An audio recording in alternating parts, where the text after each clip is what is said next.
ce petit pygmée va être un grand chasseur, même s'il est tout petit, vraiment minuscule.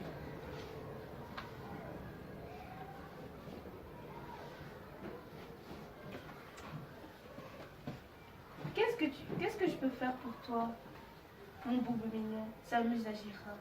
Je viens te chasser, dit Boubou déterminé. Ouh, c'est trop rigolo. Et la girafe va chercher ses girafons à l'école.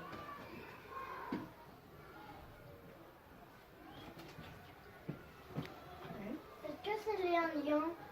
C'est une girafe. Non, est-ce qu'il a pris son épée? C'est un petit garçon. De quoi as-tu besoin, mon boubou tout mignon? Ricane le crocodile. Je viens te chasser, dit Boubou en colère. Ouh, c'est trop rigolo. Et le crocodile part acheter du pain pour ce soir.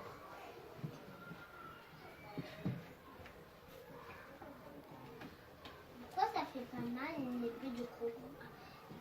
Pourquoi ça fait pas mal une épée? Et pourquoi Boubou, il a pris une épée et qu'il voulait tuer. On n'a pas dit qu'il voulait le tuer et t'as pas bien écouté l'histoire. Oui, on a continué l'histoire. Que viens-tu faire ici, mon boubou mignon en sucre? Murmure. Je viens te chasser, dit Boubou, furieux. Ouh, c'est trop rigolo. Et le lion galope chez lui, car il a invité Madame Gazelle à dîner.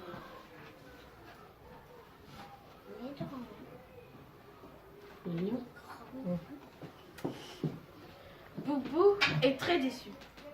Puisque c'est comme ça, je vais construire un piège et attraper tous les animaux.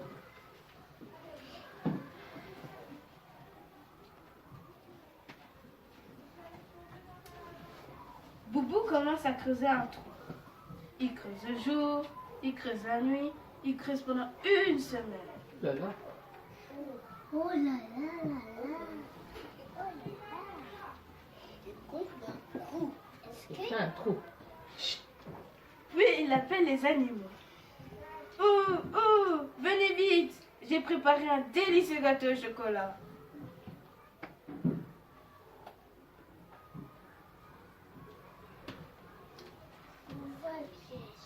Tout le monde sait que les animaux sont de grands beaux. Ils accourent au galop.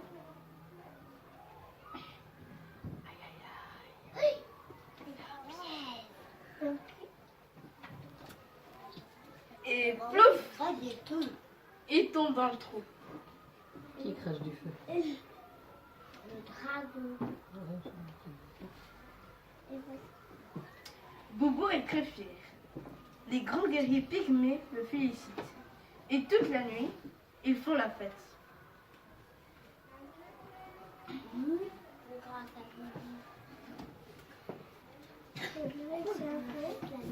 Pourquoi ils font la En fête? revanche, les animaux font la fête. Ouh, c'est plus rigolo du tout. C'est pas comme ça. Elle a une question ici. Maya. Vas-y Maya. Pourquoi il danse la nuit? Ils le félicitent. Mais pourquoi la nuit? C'est ça que tu veux savoir? Il a passé la journée à chasser, il n'aurait pas pu faire la fête pendant la nuit. Pendant la journée, pardon.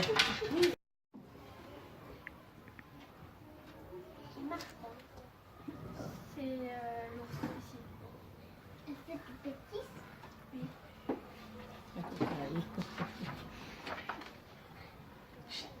Martin joue aux devinettes avec son papa.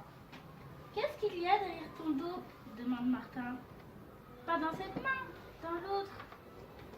C'est une surprise pour toi, dit son papa en souriant.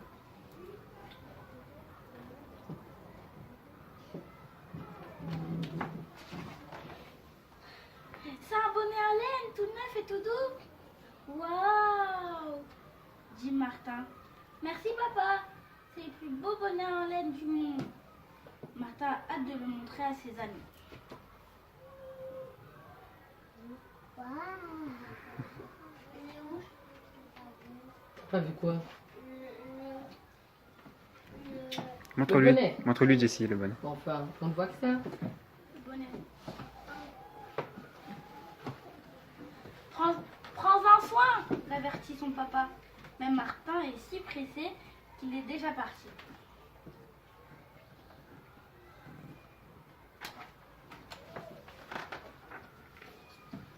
Regardez comme je suis beau, claironne Martin. Magnifique ce bonnet, belle les moutons.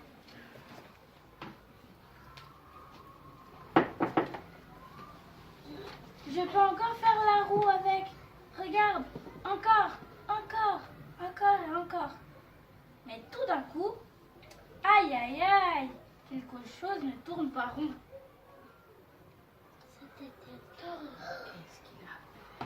C'est toi. Casse le bonnet. Hors d'haleine! Martin constate le spectacle avec horreur. Son bonnet tout neuf s'est transformé en immense spaghetti. Oh là là. Oh. C'est comme une étoile d'araignée. Oh là là, j'ai fait une grosse bêtise, sanglote Martin. Ne t'inquiète pas, nous allons t'aider à réparer ça, disent les moutons pour le réconforter. Ils tirent sur le fil le plus fort possible et en font une grosse boule en forme de bonnet.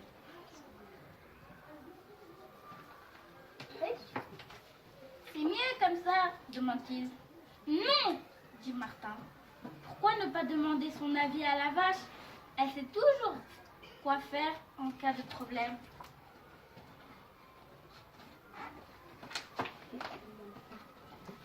La vache, qui est très coquette, se fait une perruque avec la boule de laine. Ne suis-je pas jolie? Leur demande-t-elle. Non, bougonne Martin. Regardez ce qu'elle a fait sur sa tête. C'est toi. Perruque. Aïe aïe aïe. C'est quoi tes perruques? Demande. Elle va te dire. Jessie, Oui, oui. C'est quoi tes perruques? Ah, une perruque. C'est des faux cheveux. Comme Tu sais pas expliquer? Vas-y, Naïm. C'est une perruque, c'est comme un chapeau mais qui est en cheveux. En fait, c'est des faux cheveux. Voilà. Comme les perruques de clown qu'on a dans les déguisements. Comme Les cheveux de j'ai clown. une perruque à la maison. Mais c'est magnifique. Ne t'inquiète pas, Martin. Gazouille un oiseau en attrapant la boule de laine. Je peux l'utiliser pour faire mon nid? Non, je te l'interdis, hurle Qu'est-ce? Martin. C'est mon bonnet et il est tout neuf. Oh. Ah, mamie. Ça ne ressemble pas du tout à un bonnet tout neuf, se moque l'oiseau. De toute façon, cela ne rentre pas dans mon nez. Il fait tomber la boule de laine par terre.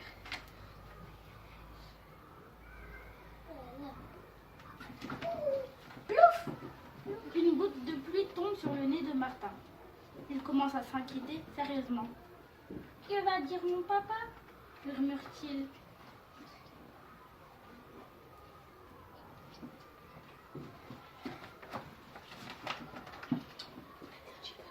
Le lapin sort la tête de son terrier.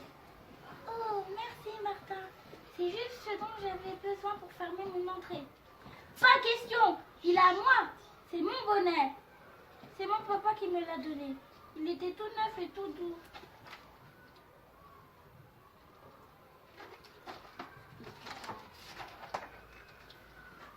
Oh, pardon, je ne savais pas, s'excuse le lapin. Puis il lui dit, viens par ici.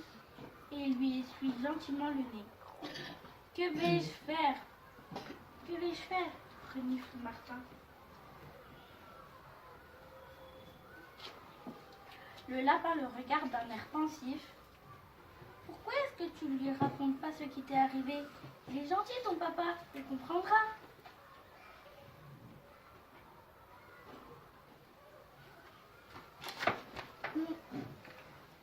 Après tout, peut-être que le lapin a raison.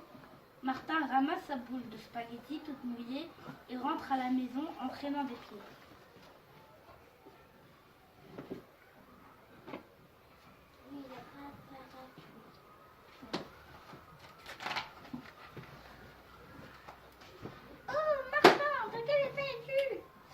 maman. Où est ton bonnet tout neuf? Demande son papa. J'ai fait une toute petite bêtise. Et Martin leur raconte toute l'histoire.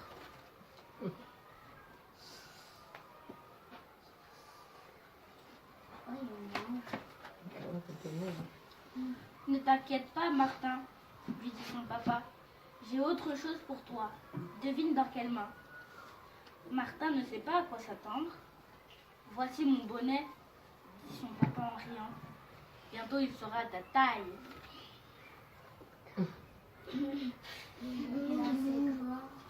Mais c'est bon, toi. T'as dit quoi, Olivier? Olivier? Oui. T'as dit quoi? C'est bon. C'est assez grand. Oui. Comme moi, j'avais Ça c'est le bonnet banane, le bonnet pyjama, Oula. le bonnet j'aime pas les petits pois, bonnet à la queue leu-leu, Oui. Je vois pas. On a bonnet des deux différents, bon. bonnet des meilleurs amis,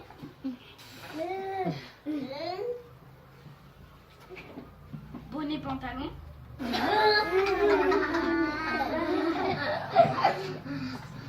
bonnet cache-cache,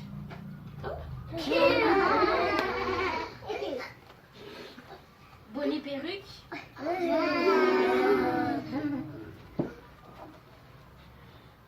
bonnet parapluie,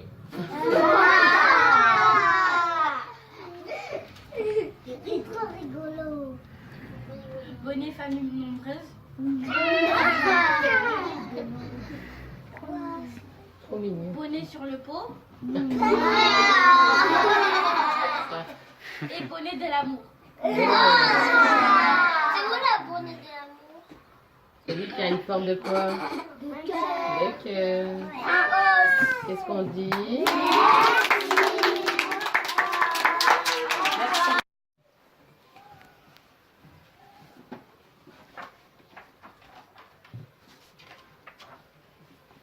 C'est une belle journée d'été. Tom, Flo et Polo sont à la plage. Comme il fait chaud, dit Tom en gonflant le canot. Allons vite à l'eau, répond Polo en sautant les serviettes.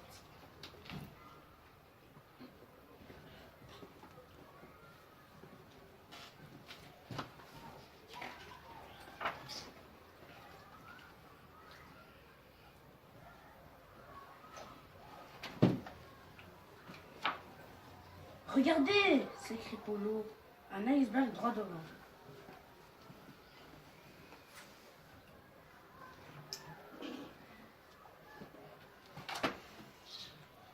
Sur la glace qui balade doucement, une famille d'ours blancs et un bébé phoque sont endormis. Vous les voyez? Oui.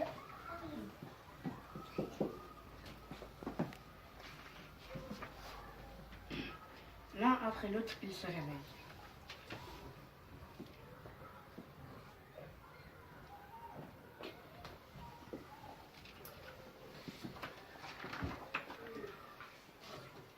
Le canot s'approche lentement. Flo se penche pour offrir une fleur au petit ours. Il sent la fraîcheur de la glace sur sa truffe. Le petit ours est très touché par ce cadeau. Il n'avait encore jamais vu de fleur.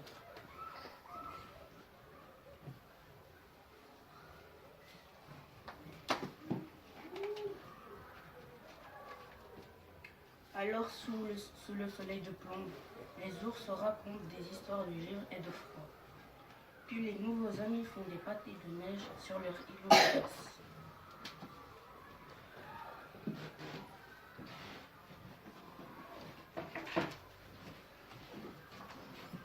Soudain, crac! La glace se fend sous les pieds de Polo et un morceau de l'iceberg part à la dérive. Saute! Crient-ils tous. Polo prend son élan et ouf, le voilà sain et sauf.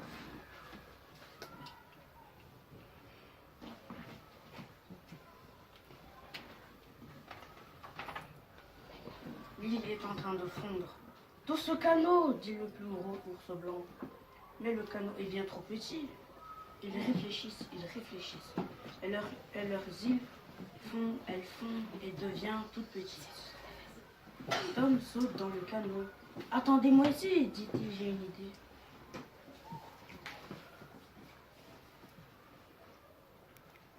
Vous avez vu, il reste beaucoup de glace ou pas? Presque plus de glace. Et ben là, il fait.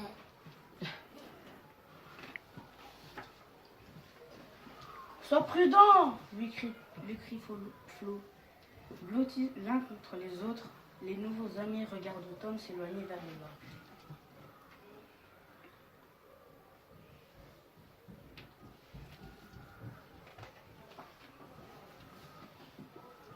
Voilà Tom qui revient, s'écrie le moyen ours blanc. Comme il va vite, s'écrie Polo.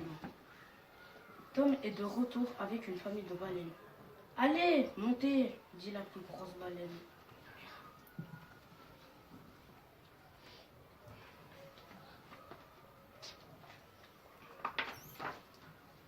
Tom, Flo et Polo font des grands signes Tom, Flo et Polo font des grands signes aux ours et aux bébés phoques. Ils ont une longue route à faire pour rentrer chez eux. L'iceberg n'est plus qu'un petit glaçon, pas plus gros qu'un galet. Flo regarde dans ses pattes jusqu'à ce qu'il est complètement fondu.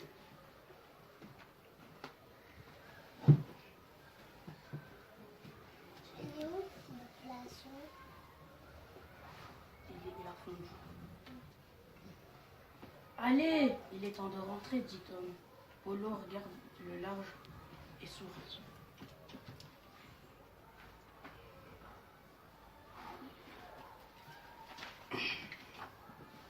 Regardez, s'écrie-t-il, un iceberg droit devant. Oh là là. Ils sont plus grands.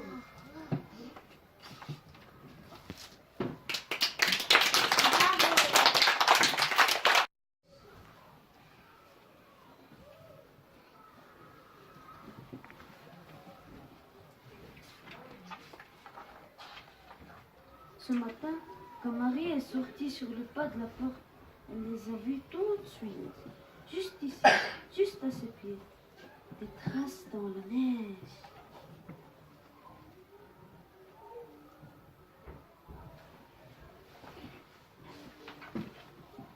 Marie a eu envie de les suivre, mais elle menait tout là-bas, vers la forêt avec ses ombres et ses arbres. Les yeux de Marie sont encore trop lourds de sommeil pour une telle aventure.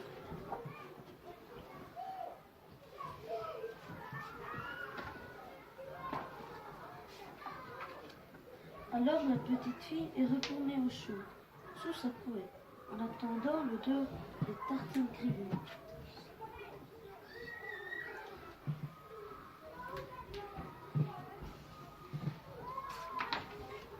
Le lendemain, quand Marie est sortie sur le pas de la porte, elle les a vus tout de suite.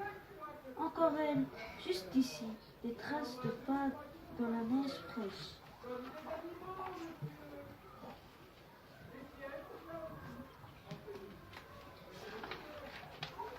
Marie a regardé à droite, à gauche, puis l'enfilade de petites traces qui couraient vers la forêt.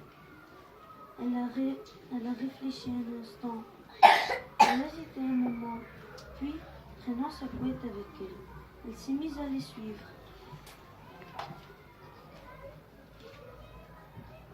Elle suit quoi? Les plats. Entre les branches tétanisées, le jour perd son douceur. Sous ses chaussons rouges, la neige grise et les traces continuent à s'enfoncer dans la forêt.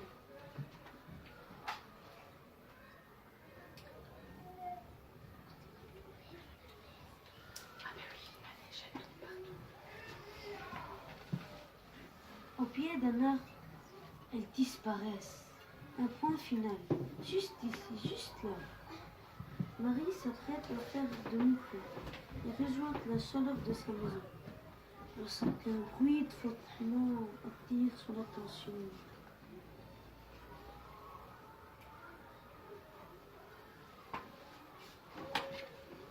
Derrière l'imposant creveillé, un loup la regarde se pencher vers lui. Qui es-tu? Un loup, et toi? Je m'appelle Marie. Qui la regarde? Un loup. Ouh là là. Quel grand loup. Lui prêta un bout de sa couette. Marie lui demande: Tu as froid? Oui. Tu as faim? Oui aussi. Tu as des amis? Non, aucun.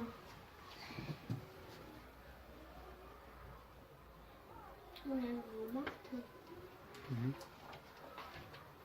Marie le regarde encore et dépose un baiser juste là, près de son museau gêné. Il y a de la place chez moi. Un feu de cheminée, un lit moelleux, des tartines avec des marmites qui sentent bon. Et surtout, beaucoup d'eau. À cet instant, plusieurs animaux sortent du fond des bois.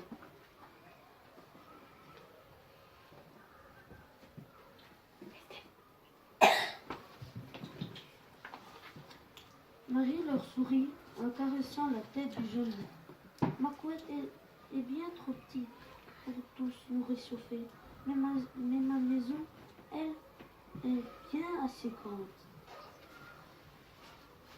Ouh là là. Ils sont beaucoup, hein?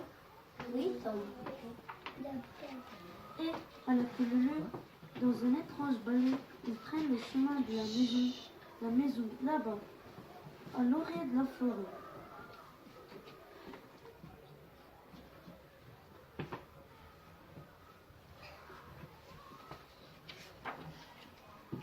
Fin. Applaudis.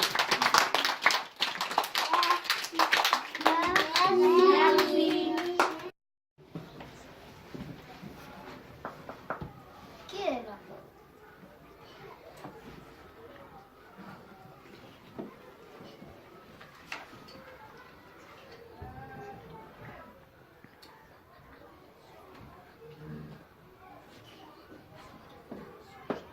Qui est là?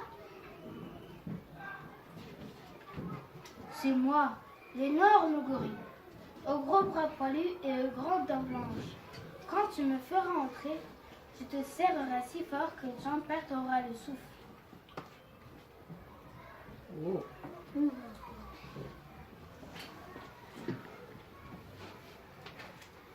Alors, tu n'entreras pas.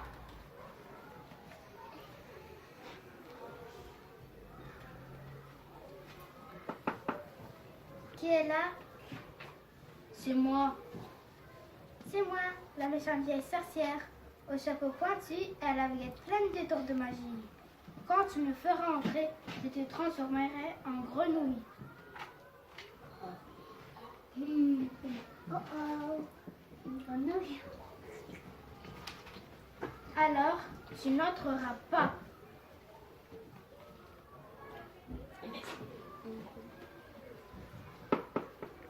Qui est là? C'est moi, le fantôme effrayant, au visage blanc comme un linge et aux chaînes cliquetantes. Quand tu me feras entrer, je te hanterai. Il va lui faire peur.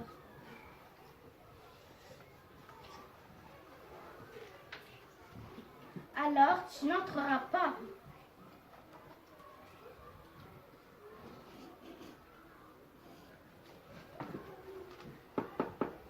Qui est là?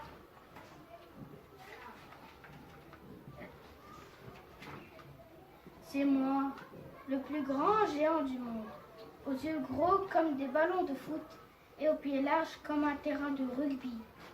Quand tu me feras entrer, je te piétinerai. Oh, c'est qui? Qu'est-ce qui reste? Ça veut dire quoi? C'est une vraie. C'est Un géant écrasé. qui va, oui, voilà, qui va l'écraser. Écrasée avec ses pieds. Alors, tu n'entreras pas. C'est quoi? Ah, un géant, c'est très très grand. Hein. Écrasé, ça. Qui est là? C'est moi, ton bon papa câlin, avec une grande tasse de chocolat chaud et une histoire à raconter. S'il te plaît, est-ce que je peux entrer?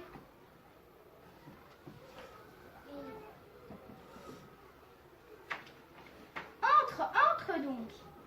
Il y a eu un gorille à la porte. Il y a eu une sorcière, un fantôme, un dragon, un géant et... Non plus.